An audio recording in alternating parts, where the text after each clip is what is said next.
Speaking with Confidence, a podcast that helps you build the soft skills that lead to real results. Communication, storytelling, public speaking, and showing up with confidence in every conversation that counts. I'm Tim Newman, a recovering college professor turned communication coach, and I'm thrilled to guide you on a journey to become a powerful communicator. Make sure you hit the subscribe button so you never miss an episode. Today's guest is Cam Awesome. He's a 12-time national boxing champion, 3-time Olympic trials champion, and former captain of the USA national boxing team. Beyond the ring, Cam has built a career as a motivational speaker, sharing his journey of resilience, positive mindset, and overcoming adversity with audiences around the country.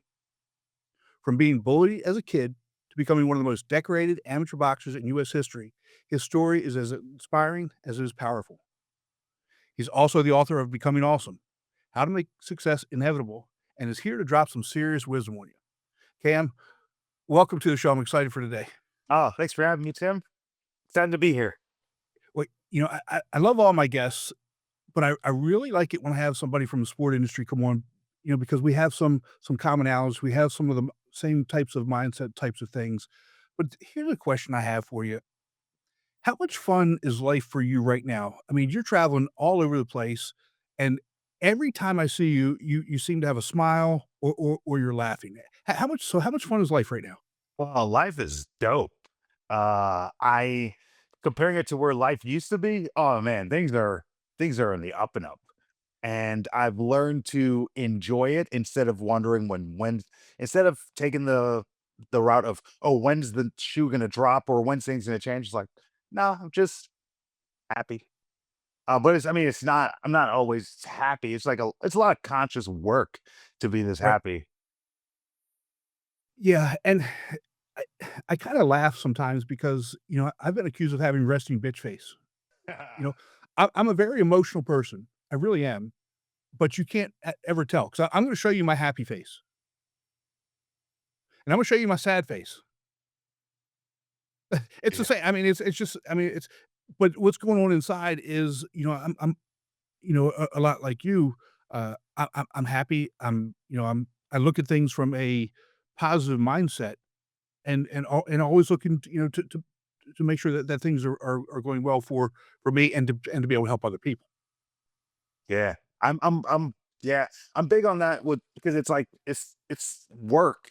Like when you see someone with abs, some of y'all are born with them, and I don't like you. But for the most part, it's like when you see someone with like a physique, like, oh, you don't realize the work it takes, the maintenance, and it just constantly.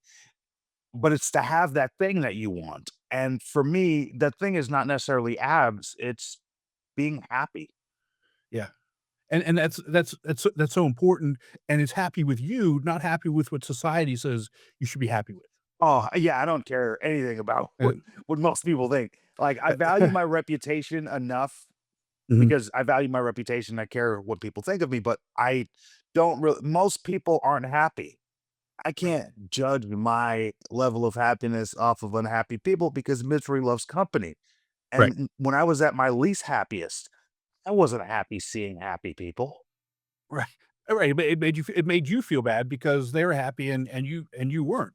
Yeah, so now They that they had something you didn't. yeah, and that's something that, like, I struggled with, and it's something I constantly still work on, but Mhm. now when I'm in a happy place, if something I do makes someone else unhappy, I can't let that change my action because then both Right. of us are gonna be happy we're gonna be unhappy, Unhappy. and then they're gonna be kinda happy because misery loves company.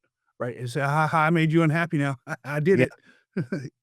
And that's the other thing. How long did it take you to understand or grasp the concept that you you have no control over how other people, I'm gonna do air fingers quote, "feel." Yeah, still grappling with that because yeah, it's still a process every day, but I think in 2012, I got kicked off the Olympic team, and I was so worried about what other people were thinking, and I was embarrassed. And turns out, before the Olympics even happened, most people had forgot I wasn't even going. Wow. Wow. That just hit me in the stomach, dude. Yeah, that hurt my ego. I was like, oh wait, they because I thought like the whole world was conspiring against me.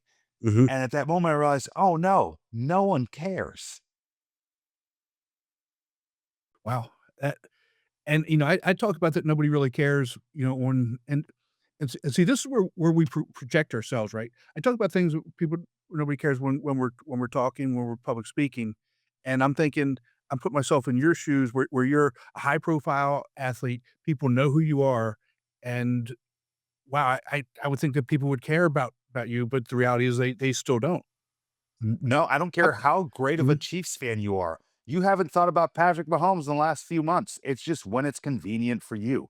Yeah. It's your entertainment, but that's his life. Wow. Again, thanks for bringing me back to ground level, but, It's freeing though. it is if you if you remember it and embrace it, right? And not look at it from, I guess, the negative aspect that, "Oh, nobody really cares," because that's not it either. Oh no, but That it's like, oh there's no, it was freeing. No one Mhm. cared. One of the greatest performances I've ever seen in my life. I don't like going to outdoor. I don't like going to events. Usually if I'm at an event, Yes. I'm either paid to be there or it's a comedy show I'm going to enjoy. Mm. But my girl was like, "Hey, let's go to this outdoor thing in the park." And not really my jam, but she goes Y to so many things she doesn't want to go to. So Right, I'm like, I'll just show up with my smile. right. And I'm there watching, and there's an MC introducing like performers or whatever. And I'm zoned in on the MC because I'm like, that's me. I MC events. Right. Maybe they could book me next year because I go straight into work mode. And I'm like, let me evaluate this MC. And he's going through his lines off to the side, and no one sees him, but I'm watching him. He's going over his lines, and he gets up there and he does it. And people clap, and no one cares. Like I didn't even listen to what he said. And at that moment, I realized, oh, he thinks his job is so important. And we think our job is so important that we put so much pressure on ourselves, Right. unnecessary pressure. And I saw it didn't really matter. The next performance came up on stage, and then he came up after and he said, thank you. And they all clapped. And to me, it was the most freeing thing of my career where I realized Wow. no one cares. Uh, It's awesome. beautiful. Right. You care. Yeah. Yeah. You care because You you're like, care. you're gonna be like in a week, no one's gonna remember. You remember the guy who announced everyone? He flubbed a line. Oh, we Right, hate that exactly. guy. Right. Never bring him back again. Good Yeah. God. But, you know, but to your point, though, you care about what you do because it's you and what you do, and you wanna make sure that you're doing a good job, and you wanna be the best at what you're doing, whether other people care about it or not. That's that internal drive that that moves us. It's not that external thing. It's not the money, it's not the fame and the awards where there's some of that though, but it's that more that internal drive. Yeah. It's the internal drive and the awards and money. That's just how you keep score. Right, But that's not the right, game I'm playing. exactly. Like I of course, and I'll just say the caveat of as long my goal in life for success for me is if I can fill my gas tank without doing math, Well, I've there you won. go, and there I've you go. won. We did it today. Yeah, we did it. I didn't carry the one. The the the dollar amount is higher than the pump number. That's a win for me, baby. Let's do it. That's awesome. You started doing something a long time ago, and that's every morning when you wake up, you write down in your journal t 10 things that you're grateful for. Are you still doing that? Oh, yeah. I every day since July 26th, 2021. Do you mind sharing just a couple of them with us Yeah. that you did today? Yeah. So this morning, again, so these are I write the reason why I do this is I saw so I changed my last name to Awesome. And since that, people have been sending me pictures of their socks that say I am awesome. Okay. Part of the game, people tag me and I am awesome stuff. Mm, I love it. It brings joy to my life. But right. people have been specifically sending me pictures of their socks and underwear. I don't know why. And then one day I was at my buddy's house and he says, "Oh my God, the sock lady's in the basement." And I was like, that's the weirdest sentence I've ever heard. But Good his fuck. wife's best friend owned a sock company. And Okay. it's called Notes to Self. She puts positive affirmations on socks because your brain is most receptive to information first thing in the morning.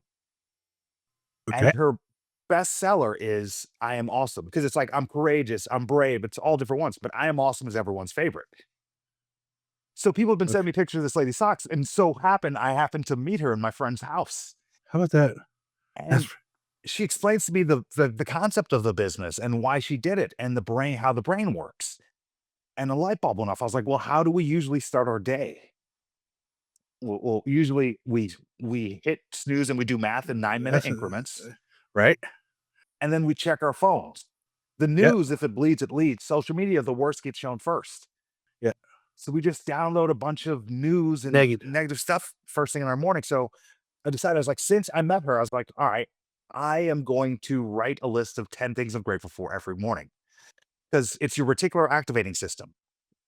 Your brain takes in billions of bits of information. Your eyes can see everything, but it only shows you what it thinks it believes you're interested in. Fun fact: Right. if you ever look at a document, it's like a bunch of words, but you see the word sex. You Yeah. just find that word. It's like you because we're pre-decision. Okay. You just called me out here. I mean, what's up with that? Is that but But yeah. Yeah. and it or the curse word, something like it's what your Right. brain searches. Mhm. So if your brain takes in billions of bits of information, it only gives you 35 bits. It shows you what you believe it's looking for. Mhm. What you seek is what you find. So let's say you go shopping for a yellow car all weekend. You don't buy a yellow car, but after that, you start seeing yellow cars everywhere. Right. That's your reticular activating system at work. The second you said, hey, I'm looking for a yellow car, it started to point it out. It's why whichever car you happen to drive seems to be one of the most popular cars on the road. Exactly. It's not. It's It's not. what your brain's looking for. So I started to write a list of 10 things I was grateful for every morning because if I start my day looking for a yellow car, I'll see yellow cars. If I start my day with murder, Yes. death, destruction, rape, and genocide for the news, that's what I'm going to find. But if I start my day with 10 things going right, I'll just continuously find more things going right in my life. Right. So I'll tell you this list, but they're not these great, huge things. Right. But they don't really have to be either. No, because they're all great. So the first thing on my list, I'm grateful to find Sniper Elite 4. It's a game on the Nintendo Switch. So my best friend and I, we've lived together since we're 16. People grow up and they get married and related. So he lives in Kansas City. I live in Austin now, but we're still best friends to this day and we talk all the Right. time. So we don't play video games like we used to back in the day, but we play video games now, but we only allow ourselves to play a game that neither of us play. And the only time we can play is with each other. Oh, okay. So one of us can't get better than the other, and it's always competitive because we just talk crap. Uh, That's what we like to that's do. what you So we right. picked NHL. So we'd play hockey because neither of us Okay. care for it, but it's just something to talk junk over. He bought a Nintendo Switch, so I had to buy a Switch, and we play this Sniper Elite game. And instead of it being competitive, because we're always talking down on each other, and it's like, that's why your mother doesn't love you, and just terrible things we say Right. this game, we're on the same team and like we're encouraging each other. And it's like, oh yeah, you got it. And I was like, oh, like we've just been celebrating each other for a lot lately. And so that was the first thing on my list. Like I'm grateful to find that game because it connected me with Matt Mays a little bit more. Uh yeah, that was the first thing on my list. That's all. That's an awesome way to look at it. And again, it's a change in mindset. Yeah. Even though the trash talk that we do as guys with each other, it's all good and it's all fun and games. There's still that hint of negativity, but to turn it around and turn it into a positive and kind of that male bonding that doesn't generally happen when you get to be older, right? Because as like you said, you as you grow up, you get married, you have kids, you move away, and there are other things that are pulling at your time and resources, both physical, mental, and financial. You have less time to bond with your friends. Yeah, man, life gets in the way, and then you have kids, and then they have their friends, and then you have your partner, and your partner has her friends, and then it's like your circle starts to change, Mhm. and then the free time you have changes, and then when you do have free time, instead of spending it with your friend, you're just like you're just trying to process life. Right, So you right. usually probably just drink or something. And then you drink with your friends, so Friends. that That's a there's good that. time. But I became sober, so that's not an option for As me a anymore. because we can't moderate things. That's well, there's Know well, thyself. I can't moderate food. You know, you brought up food a little bit, and that's, you know, that's I I've worked hard on this body. You know, I don't have the abs, and I work Yeah. hard at it, you know, but Yo, that's that is one of the things about and I don't even speak about this, but the reason why I did the vegan thing, I lost a bet and had to do it for mhm, 28 days. And I have such a negative relationship with food. It's unhealthy. right. There's Yeah, oh, no yeah. better W feelings, best feeling in the world. Eating till I hate myself and everyone around me, falling asleep, and then eating that same food in 3 hours when I wake up from my nap at room temperature. Oh, that feeling. well, let's get into that a little bit because, when you were a kid, the bullying, being a little overweight and being bullied and those types of things, those are the things that drive um, the relationship with food or whatever relationship it is with it could be with looks, it could be with clothes, it could be with material things. But, for at least for me, it was with food and I don't wanna put words in your mouth for you, It was but food. yeah, I mean, and ho how did you deal with that? And obviously it's something that's led you to where you are now with what you do and being, a boxing champion. But how did you deal with that as a young kid? As a young kid, I played video games because you didn't have to be the fastest. Mhm. Because like when you're the bigger kids, like yeah, for tug or war, you come in clutch, but no one's like picking you for anything else. But video games, it's like it's easier. Right. And so I found myself just staying inside often, and then I had the motivator of like being super insecure and guys are dating and like I want a girlfriend one day and like I didn't like my body and I lacked confidence and I thought joining the gym would help that. And never did I consider changing my eating habits. Right. Like it never occurred to me No question. to just eat less. It's like, oh no, I guess I have to work out more or eat healthier. No thanks. No, no, what's that mean? I'm Yeah. not doing that, no. I was known as the chub. I was the number one boxer in the country. And in 2011, I had 36% body fat. And I remember another boxer that I beat had like was like, yeah, that's why you're fat. I was like 36% body fat. That's Yeah, 6% for each national championship. And that was a good burn, I remember back in the day. mhm, But I was fat, bro. And because I figured out how to win without having to change the way I ate. mhm. It was such a crutch. Yeah, and I think to me, that leads into some of the things, some of the mentality things and your thought process that you came up with. Like, if you don't get hit, you can't lose. Well, that's a Yeah. Yeah, that's well, that's how about that? the scoring That's system. If you hit me, you get a point. If I hit you, I get a point. If I hit you once and then run from you until you're too tired to hit me, I won. You said I have to be in the ring for 3 minutes in a round. You didn't say I have to fight for the whole 3 minutes. right, right. Yeah. It's it's ge it's genius, and that's honestly, that's kinda how my brain works too. I'm like the master of getting out of things that I don't wanna do. I Yeah. really am. Or we I can call you a master of efficiency. There you go. I like that too. You know, and so when you got hit, how did that change your thinking though? Uh, Because obviously as a boxer, I mean, you're gonna get hit no matter how good you are because somebody's gonna study your style and they're gonna find a weakness and they're gonna land one. And then you have to say, "Okay, I've got to learn to stop that avenue of attack as well." yeah. So I think we all tell ourselves a story Mhm, and and we all live in our own little realities and our own mhm, bubbles. But fighting is one of the rare occasions where our realities clash. So if we're fighting, it's like in your mind, you know you're going to win. My mind, I know I'm going to win. In my story, I'm going to win. Your story, you're going to win. We get in the ring to write the story. right. And so you asked me what I think when I get hit. Mhm. I don't care about my mind. I'm in your mind Okay. completely because I want to manipulate the story you're telling yourself because that's how I win. I need you to tell you the story that I'm going to win. Okay.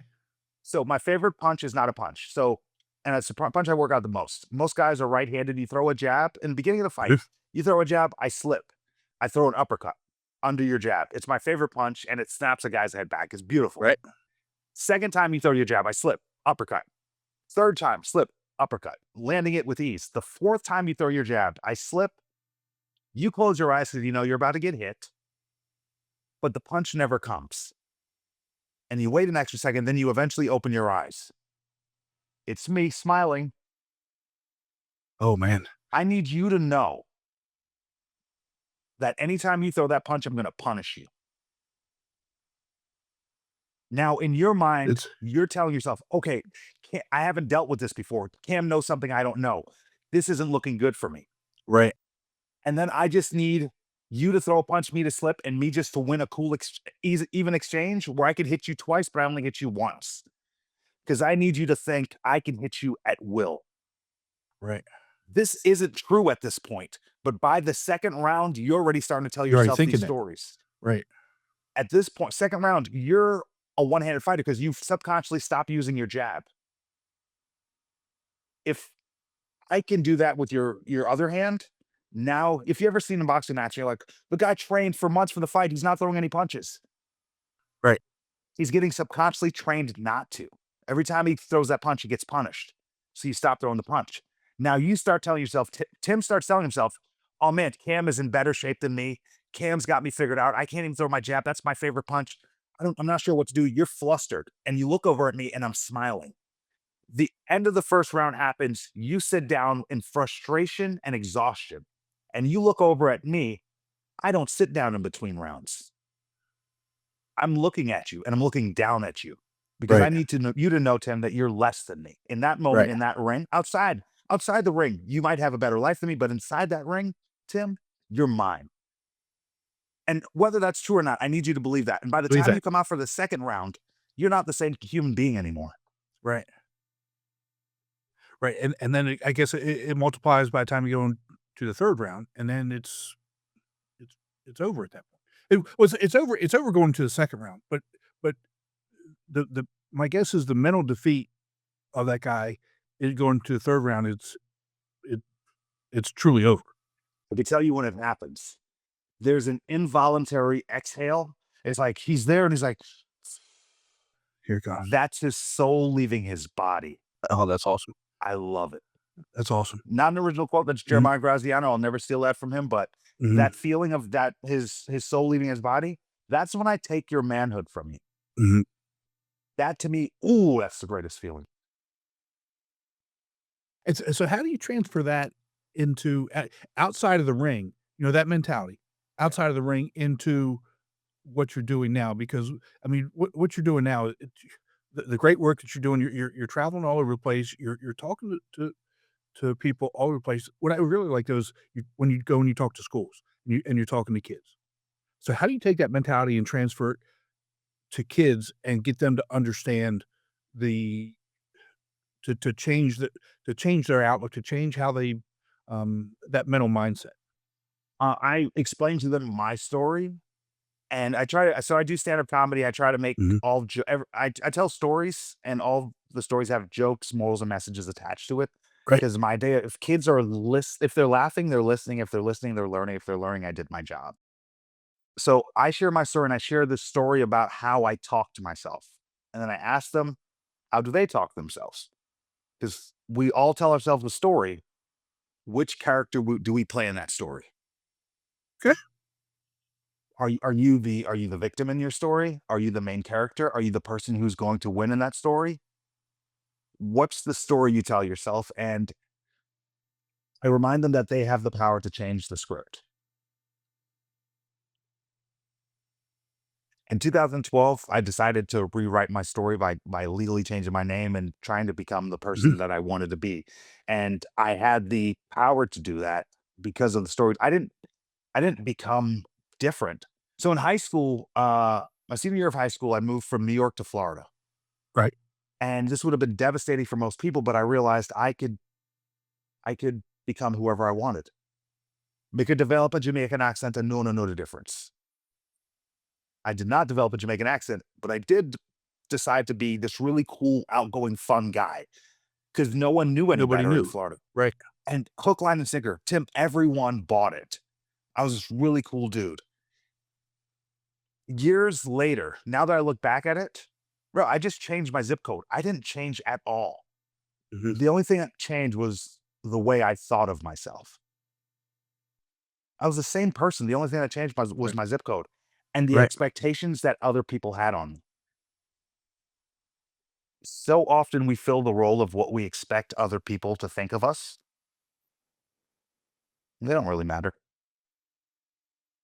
Think about that. And I say it to my audience, you know, what other people think about us doesn't really matter, and what we it's what we are telling ourselves that they think about us. Yeah. That hit me when I went back to high school. I went back to my senior year. Last week, I got to walk. I got to go back to New York to walk with at my old school.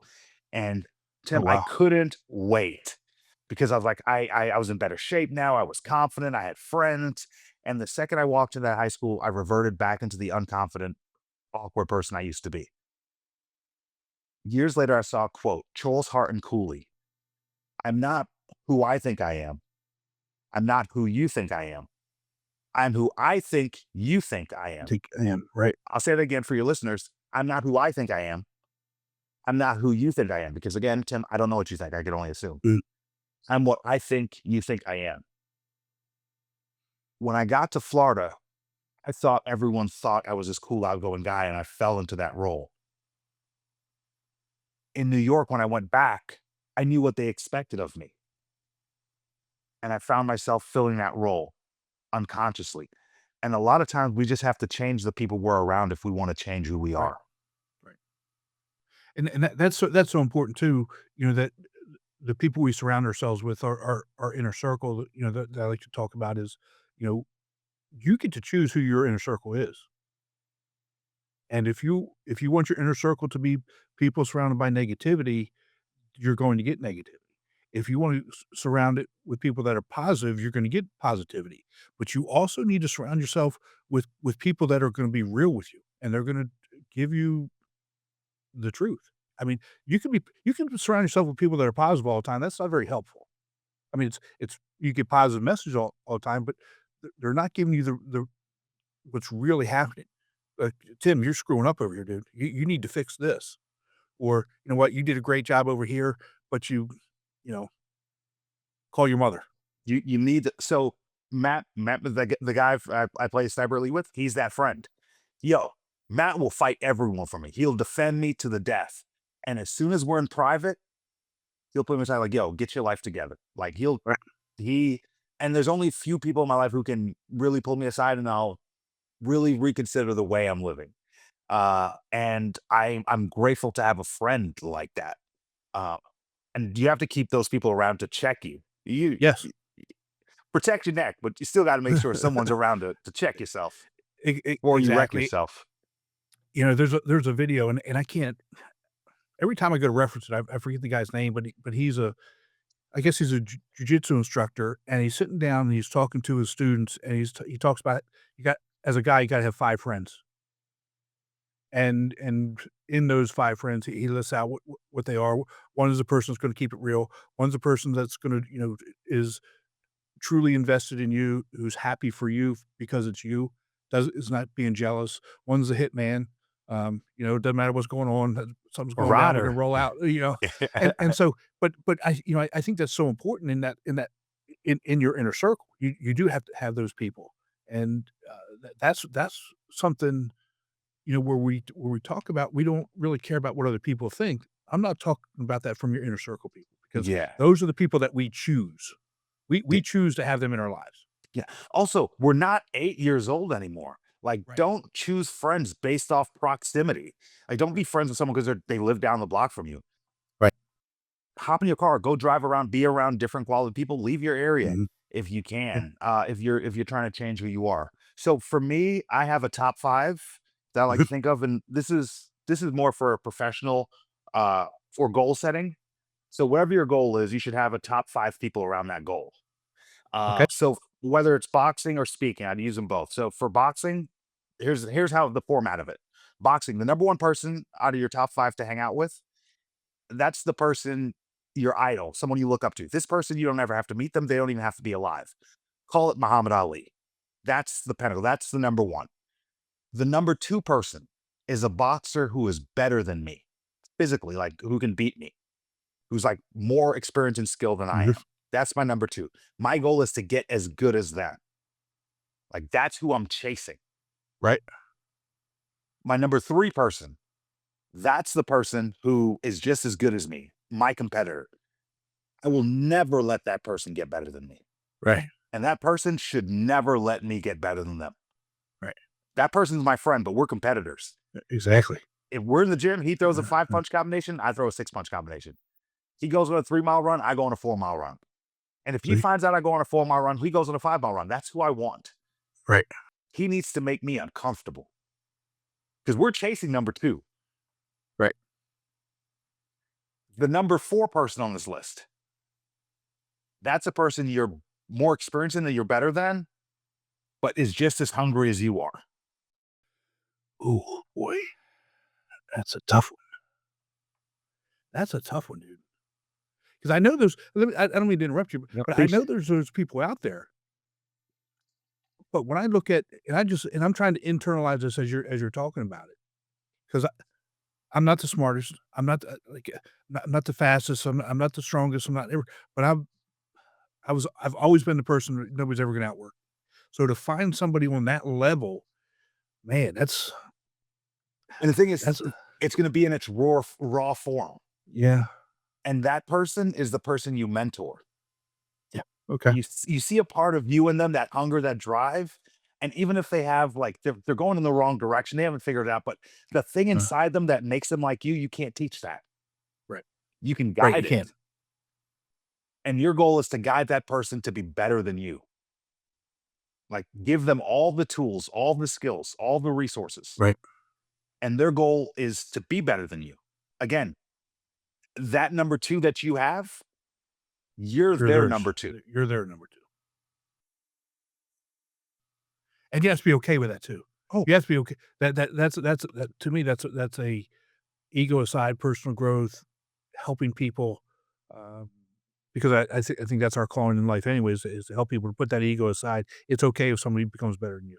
oh yeah. So in But my number 3 person was a mhm, boxer named Tony Mack because he was a business owner. I was a business okay, owner, and I left. It wasn't so much in the boxing comparison, but in the business world comparison. mhm, Like he was in my number 3. I was like, all right, me and Tony are neck to neck. He's grown his business. He's doing this. I'm doing that. And then at some point, Tony leveled up. He surpassed me. I'm not supposed to let that uh, happen. right, Tony's now my number 2. Like the thing is, I got no problem with it because now I know right, someone who's doing like everything he's doing, I could do one day. So right. now Tony and I relationship change. Well, we're still a personal relationship, but I call him, I ask him for advice, I ask him for insight, and I'm trying to get as good as he is. That's awesome. Yeah. That's Oh, that's and number 5. number 5, most important person. It's you. None of those 4 people will want to spend any time with you if you don't want to spend time with yourself. Wow. That's something to think about right there. Seriously. And I don't know that the majority of people even think well, I know that they don't. I know they don't think about who they are, who they wanna be as individuals, and who they wanna be for other people. I mean, I just know that, so that's something that people really need to take some time to consider. Yeah. D- don't see anyone as Mhm. competition, see him as inspiration. Right. Like, I just need to know something's possible. Like that Tony Mack guy, I aspire to be like because I see what he's done and I could be like, oh, this, that, he's lucky. Like, no, he's not lucky. He worked really hard to get Very it. hard. And what I found in life is successful people are willing to share all of their secrets They are. for the cost of a cup of coffee. How about that? You sit a Tony Mac down and like, hey, can we meet some coffee? I have some questions. They'll tell you everything you need to know in life. And Mhm. you can throw 99% of it away and keep the 1% that works for you. But that 1% will be powerful. Yeah. And you've gotta be willing to do that. You have to be willing to cultivate that relationship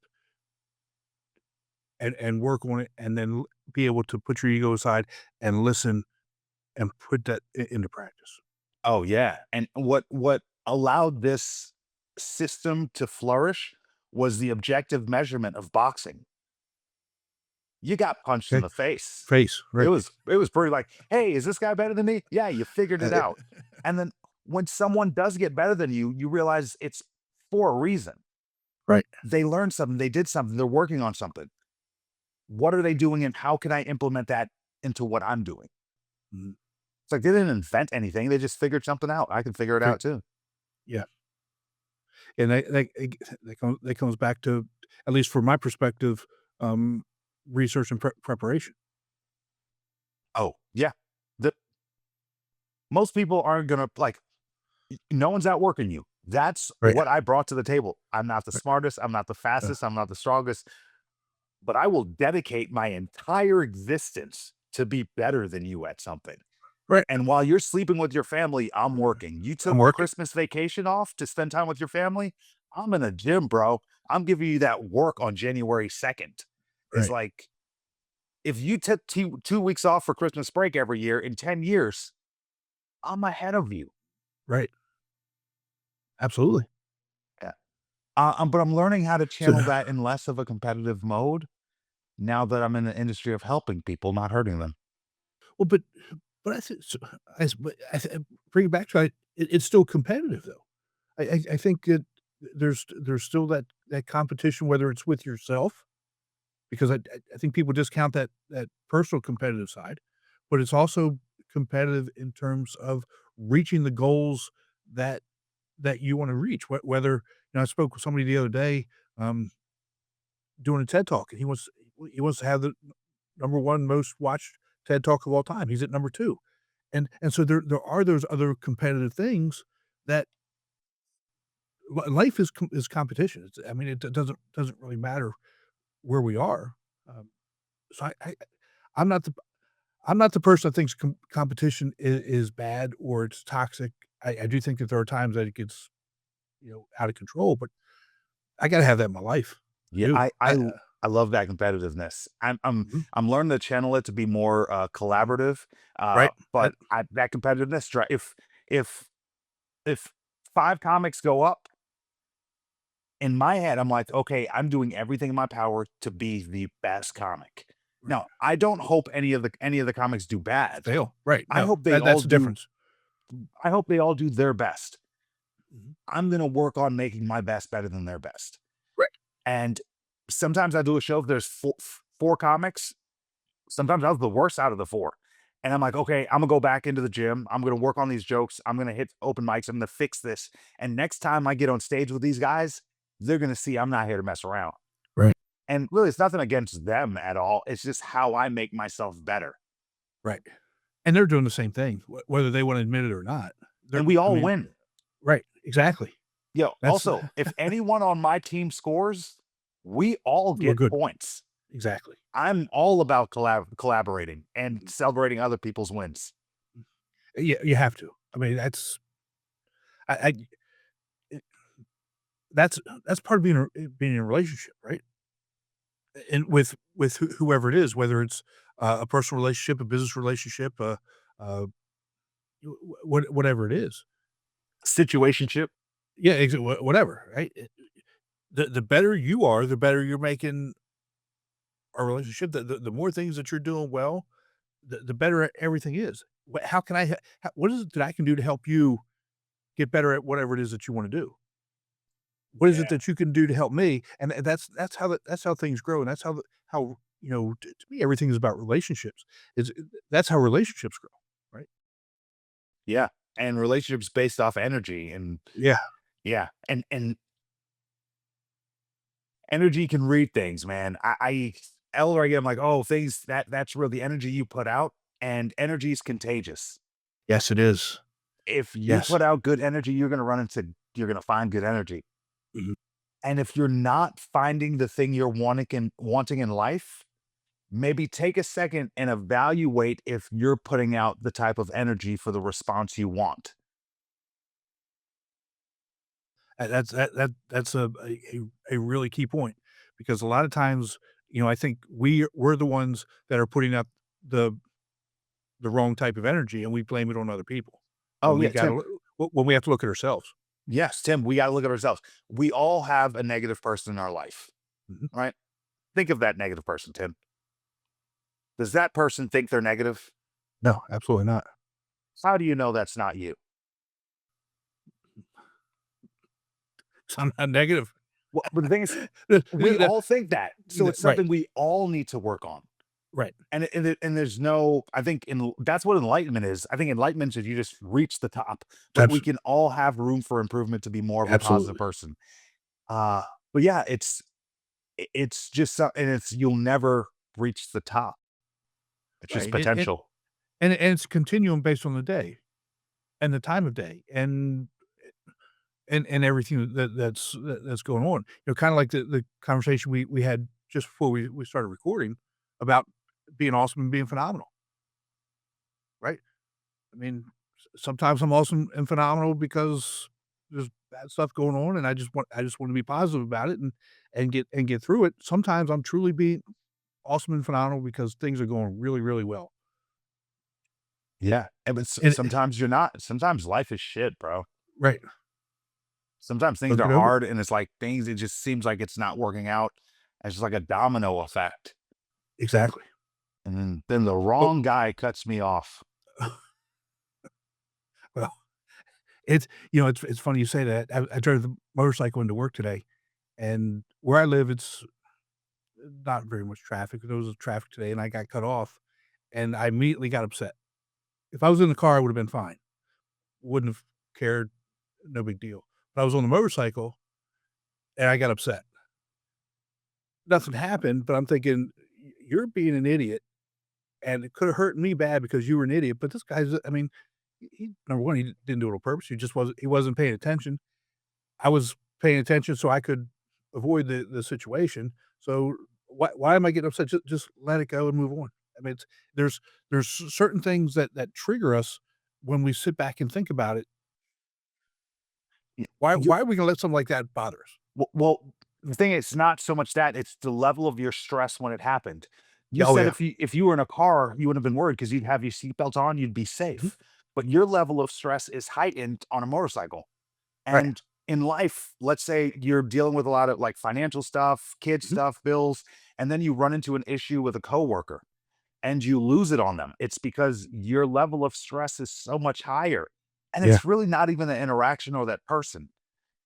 But the problem lies when you explode on that person Right. and then don't go back and apologize after. Apologize.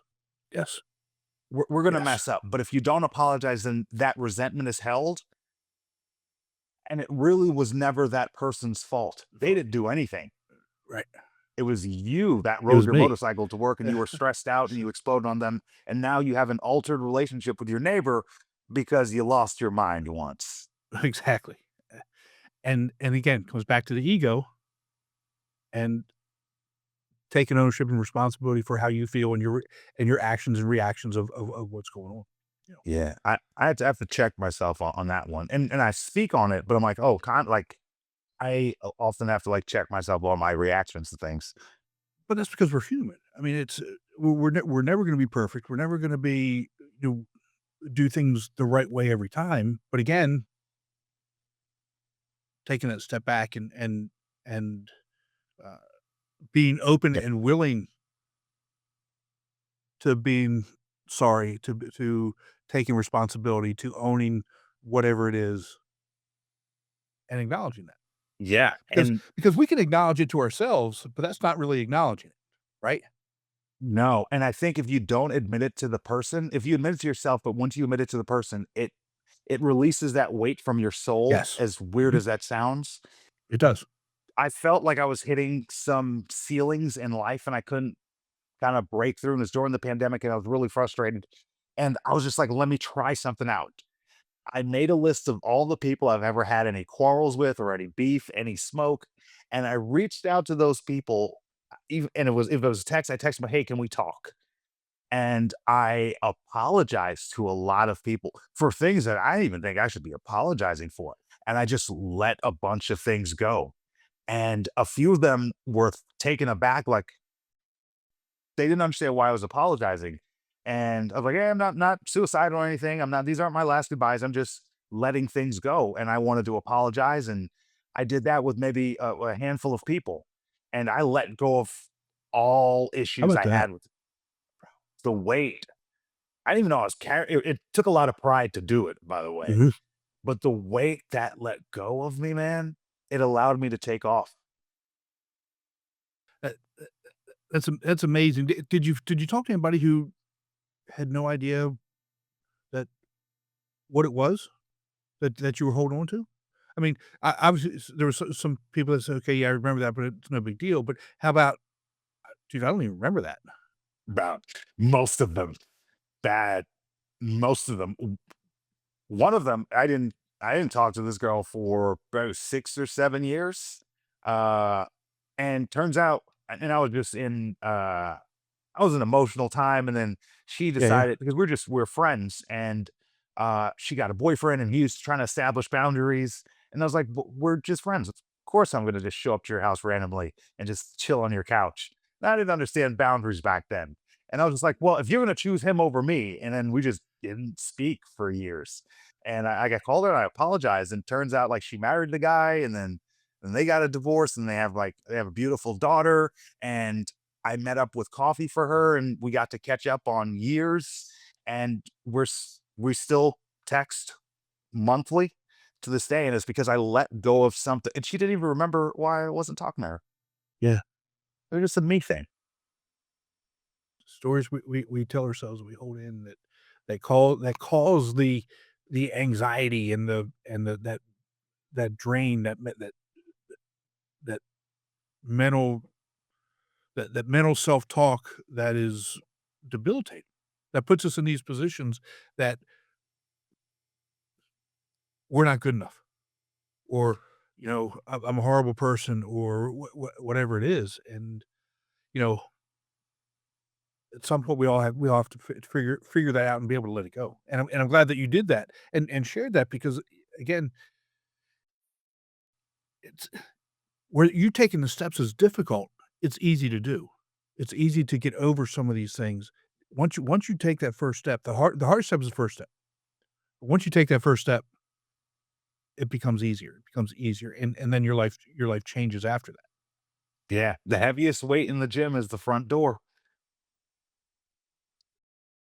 You've got a couple things that I I I really that I really like and resonate with me, like your formula, 1 plus 2 equals 3 formula. Can you explain what that is for everybody?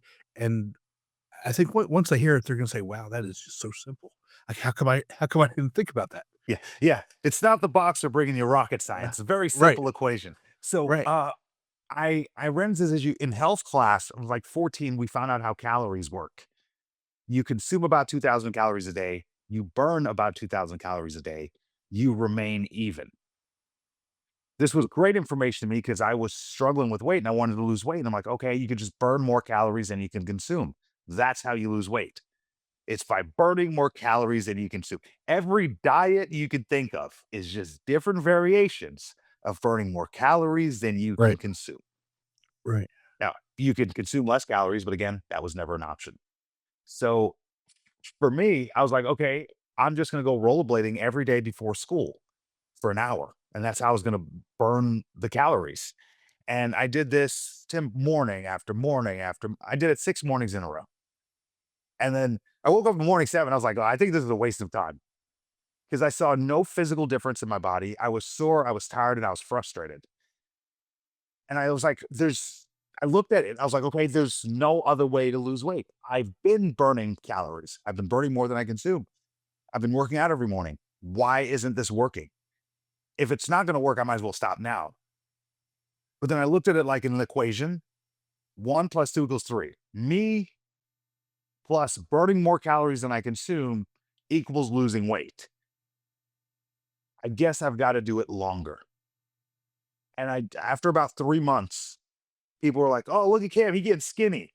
And I would blush, which is difficult for Black people to do. But it was like confirmation that it was working. It's working, right? And that was my grapple with delayed gratification. That's the moment I realized That's the you key. don't deserve what you want yet. Right. Because if you would have got it the first time, it wouldn't have been worth that much. Right. And that's why you want it. And that goes back to, for me anyway, anything worth having, it takes work. And you have to get over whatever that is to get through that. You know, the feelings, the feeling of tiredness, the feeling of not desperation, but of that you can't do it, the feeling of, I'm not good enough or whatever it is. Those are all feelings that those have to be put aside. Feelings aren't actions. And it's the actions that you have to take that are gonna get you where you need to be. It's the only thing you can't add to this equation. 1 plus 2 equals 3. You're one in this equation. No one's going to believe Right. in you until you believe in yourself. Right. You might as well be your number one. Be your biggest fan. Celebrate yourself. Once you believe in you, you take the actions of someone who does. Then you get the results of a person who believes in themselves. You get that results enough, people recognize a pattern. They expect that pattern. That's their belief in you. Literally, it does not, they can't have belief in you until you believe in yourself to take those steps. Yeah. 1 plus 2 equals 3. 3 is the goal, the objective, the outcome. What do you want? The only thing that's stopping you is work. You put in the work. It's appropriately named number 2 because it's the shitty part of the job. It's the Right. waking up when you're sore. It's to keep going when you're tired. It's the not seeing progress, but going out of faith alone. That's what gets you there. But you can't add any emotions to this equation. Tim, I don't care if you're happy. I don't care if you're sad, if you're hungry. Get the work done. Done. And if you're able to get the work done, you'll get the results. That's it. Understand that. If you get the work done, you'll get the results. If you don't do the work, you're gonna get you're still gonna get a result. It's just gonna be a different result and not the one that you're wo working to working It's to the get. one you deserved. Exactly. You're- There you go. What I often find in life is we are as successful as we expect to be. Yeah. If you You know think, oh, I'm the type of person who makes X amount a year, and you can't see yourself as someone who makes more, you're not going to accidentally make more. Right.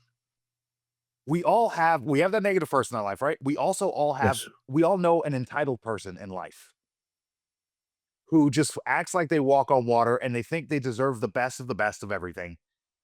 And the thing, Tim, they usually get it.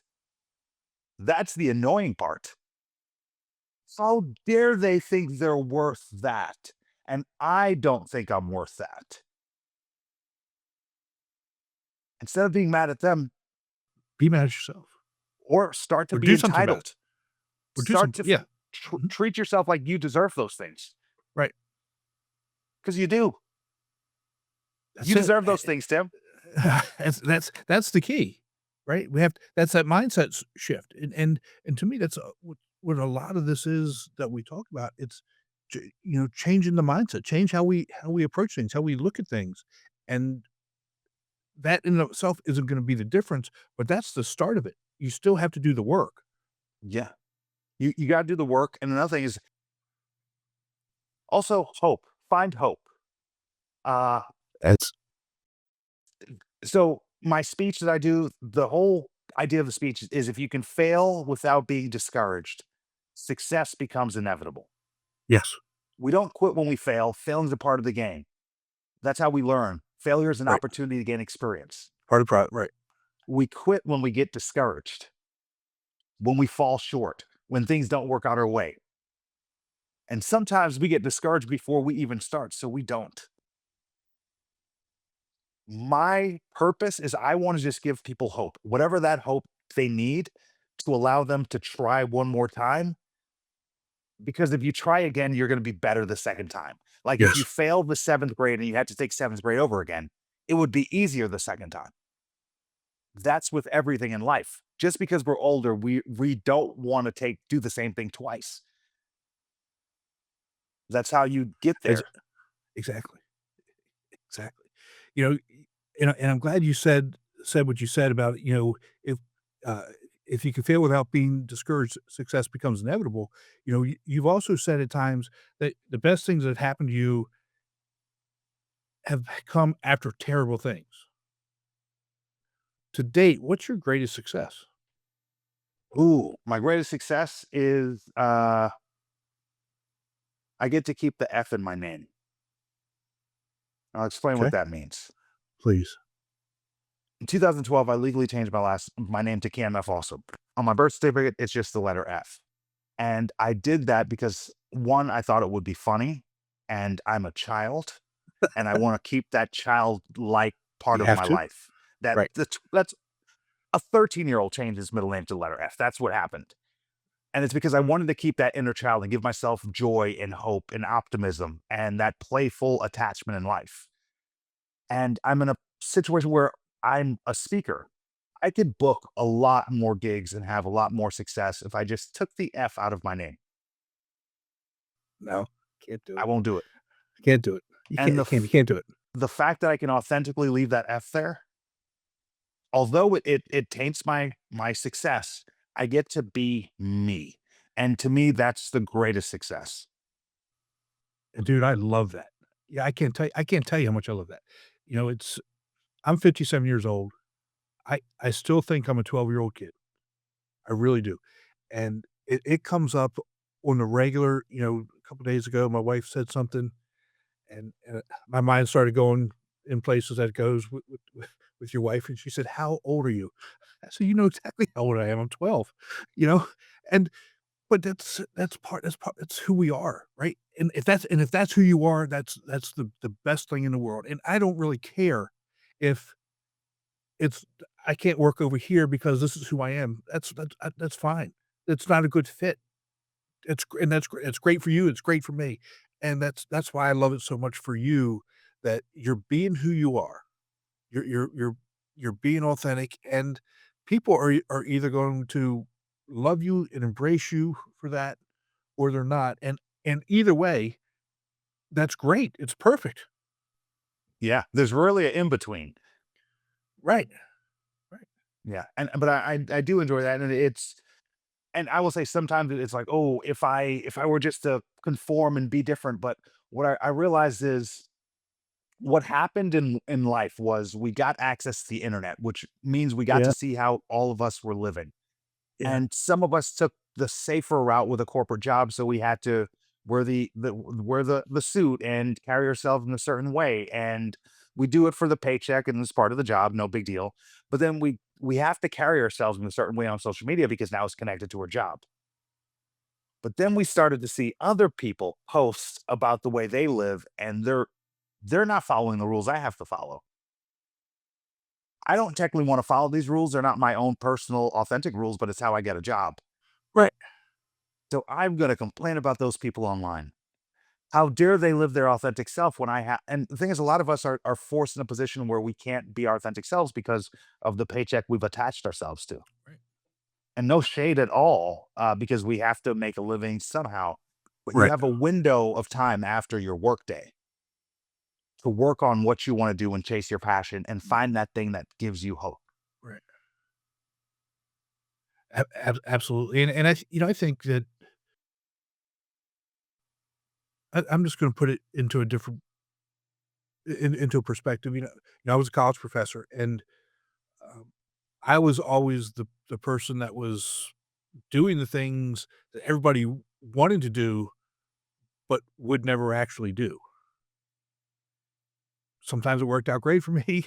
Sometimes it didn't work out so well for me. But I always knew that going into it. And it comes that also comes down to, like I said before, being who you are and being okay with who you are and not worrying about what everybody else is doing, right? And now on the other side, doing this, not having the regular job. I'm still I'm still doing what I would do, but I find myself questioning it a little bit more because it now it truly my paycheck and what I get paid truly revolves around the things that I say or do. Oh, yeah. A and more often than not, and whether it's I don't know if it's helped or hurt, nobody's really said anything to me yet. Um, I'm still doing the things that I would normally do, even though I'm thinking about it a little bit more. Yeah, you're conscious of it because it's Yeah, connected to your paycheck, and yeah, there's still things. Even as a speaker myself, and I speak at schools. There's certain things, there's certain posts I won't even like on social media. There's a certain way I have to right, carry myself, right. uh, and it's because that is my reputation. Although I don't care what people think, I have to care how I carry myself because I am my business. Right. And what I've learned is I not a yeah, I'm not a religious person, but I was having a conversation with a religious person, and they mentioned they referred to life as the marketplace. And like they come out to the marketplace, and it's like they almost come out with the heathens to do business. And they understand that's a part of life, and then they go back to their safe chambers of their community. I was like, "Oh, I never looked at it like that." Uh, so I live my life in my safe community. I come out, I interact with others. I want everyone to feel good and be well, but I go back to my little community after. So that's an interesting way of looking at life. I'd have to give that some thought. I don't know. See, I don't look at everything as a transaction though. I don't. That to me that just seems very transactional, Yeah. Yeah. Oh, then and I don't. I get that often, that transactional thing, because when you mentioned the thing about efficiency, Mhm. I'm very big on efficiency. Yeah. And sometimes my efficiency looks as transactional, but I'm like, hey, how can I help you? Because what I want to know immediately is, how can I help you? Yes. And tell me that immediately, because then I know then I can see where my role is in this relationship. Right. Because I just want everyone to get better. Yes. I don't think there's Yes. anything wrong with you the way you are, but if I can make your life improve in any way, that brings me joy. It's my selfish thing. Yes. And that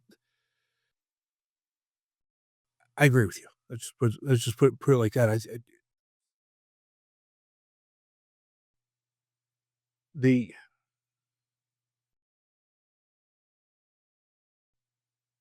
but I still see that as transformational, even though I'm doing something for you. I still see that it's transformational in that we're building relationships, and that's what people in good relationships do. They help each other. That's to be better. It's not if you do this, I'll do that. If you do this, I'll be your friend. If you do this, okay, yeah, I may give you money. That's transactional. But Yeah. when you're talking about helping somebody in their life, in their business, um, in their thought process, and whatever it is, that to me is more from the transformational side, not the if I do this, then you're going to do this Oh, yeah. type of thing. You know what I mean? Yeah. I often um so my community, I'm not Mhm. transactional about. But when I go Right. out into the market, That's I can't just give everything away. exactly. But what I want to do is I want to give more value than I'm charging. That Mhm. way you subscribe again. Yes. Yes. That's it. You're exactly right. Yeah. And these are just and these are thoughts like I'm thinking out loud as we go. But yeah. Well, you know, at one point, and I laugh saying this. I was thinking about how I want to put this. At one point, you lived in a van down by the river. Um, so, um, and not a lot of people are going to get that reference. I It's didn't get it when I first but heard it. I had to Google it. did you really? Oh wow! Yeah, someone was like, "You should live in a van down by the river," and that's how I ended up living in a van. I was like, Yeah. "Oh, people can live in vans." I'd never Yeah. considered it before.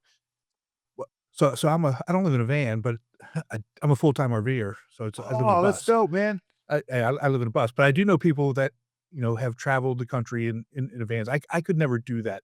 It's just too small. I mean, I need, you know, You have a I wife. They come with shoes. they do exactly, exactly. Yeah. So, My girlfriend's like, you don't have pillowcases in here. Yeah. So when she met me, I was living in the van. no need for what am I gonna do with a pillowcase? I mean, Yeah. that's just one more thing. Yeah. I'm gonna wash that. Oh, boy. But where can people find you to work with you and find out what you're doing? You can find me at CamF Awesome on all social media platforms because I'm not famous enough for anyone to take my name. And also camfawesome.com. C c I would encourage people to go to the website and watch some of the videos and watch Cam deliver some of the messages that he's delivering. Uh, with all of the guests that we've had on here, Cam, and I need to tell you this, uh, your message and your delivery is phenomenal. It's powerful, it's engaging, um, it make it if it makes me think, then I'm sure it's gonna make other people think, because it's, the way you come across and your, uh, j I'm a simple person. I mean, and like I said, the formula 1 plus 2 equals 3 formula, that's just it doesn't require a lot of deep thought, it's just right there in front of you. And so I encourage people to go and watch some of the things that you're talking about, watch what you're doing, and really reach out to Cam, um, because he can help you. So, I'll just leave it at that. Thank you, Tim. I appreciate that. Sure thing, sure thing. Well, Cam, I've been looking forward to this conversation, and it didn't disappoint. I really do appreciate you spending some time with us today.